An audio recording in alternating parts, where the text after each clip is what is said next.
ماشاءاللہ سبحان اللہ.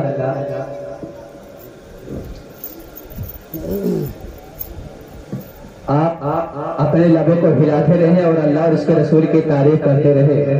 یہ نواں شب ہے، برحق میں نصیب ہے ہمارا کہ اللہ اور اس کے رسول کے اللہ کے رسول کے نواسوں کی محفل سجی ہے اور اس میں ہم اور آپ تشریف لائی ہے. حضرات اپنے بڑے تیزی کے ساتھ خطیب ہندوستان، خطیب دورہ رسول اللہ حضرت علامہ غلام حسین صاحب قبلہ مصباحی پرنسپل جامعہ عربیہ اہل سنت مظفر العلوم سرسیہ، میں حضور والا کو بڑے ہی ادب احترام کے ساتھ کرسی خدمت پیش کروں. اس سے پہلے آپ حضرات اپنے بیداری کا ثبوت دے اور آگے سے لے کے پیچھے تک محبت سے بول دے سبحان اللہ، اور محبت سے بول دے سبحان اللہ.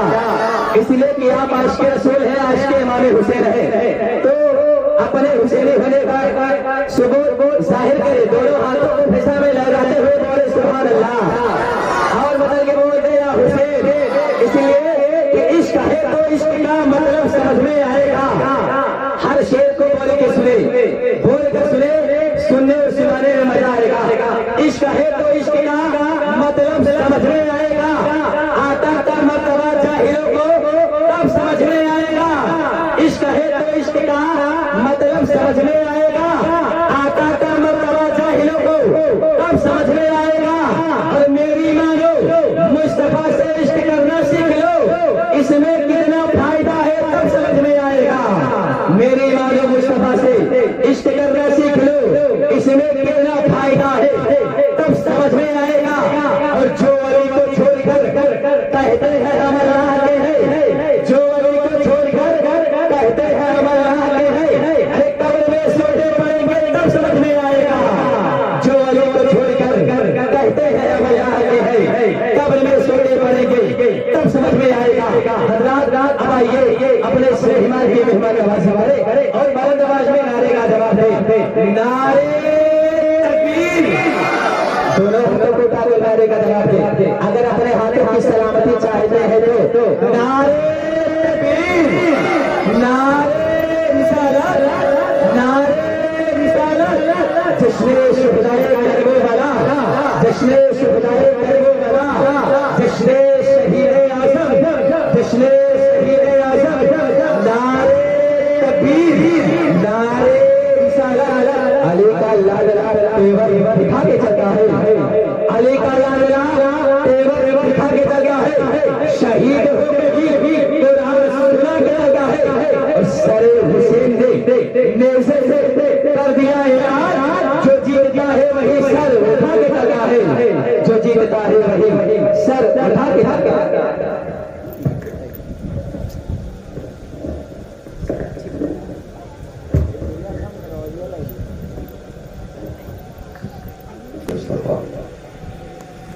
وعلى آله وصحبه الذين قاموا بالصدق والصفاء.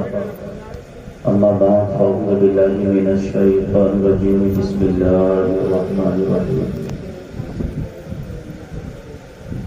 وَلَنَبْلُوَنَّكُمْ بِشَيْءٍ مِّنَ الْخَوْفِ وَالْجُوعِ وَنَقْصٍ مِّنَ الْأَمْوَالِ وَالْأَنفُسِ وَالثَّمَرَاتِ وَبَشِّرِ الصَّابِرِينَ الذين إذا أصابتهم مصيبة قالوا إنا لله وإنا إليه راجعون. آمنت بالله صدق الله العلي العظيم وصدق رسوله النبي الأمين المكين الكريم ونحن على ذلك لمن الشاهدين والشاكرين والحمد لله رب العالمين. محترم حاضرین کرام، آئیے ہم اور آپ مل کر بلا تمہید اللہ کے رسول سرور کائنات صلی اللہ علیہ وسلم کی بارگاہ میں درود و سلام کا نذرانہ پیش کریں. بلند آواز سے پڑھیں اللہم صلی علی سیدنا شفیعنا حبیبنا نبینا قریبنا مولانا محمد صلی اللہ علیہ وسلم واجہی و بارک وسلم صلاۃ و سلام علیک یا رسول اللہ صلی اللہ تعالی علیہ وسلم.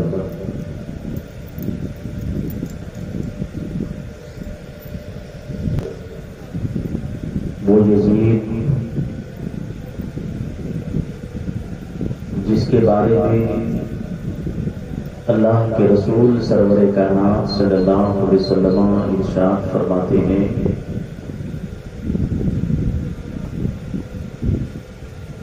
اول من یبدل سنتی رجل من بنی امیہ یقال له یزید، میری امت کا پہلا وہ شخص جو میری سنتوں کو تبدیل کرے گا وہ بنی امیہ کا وہ شخص ہوگا جس کا نام یزید ہوگا۔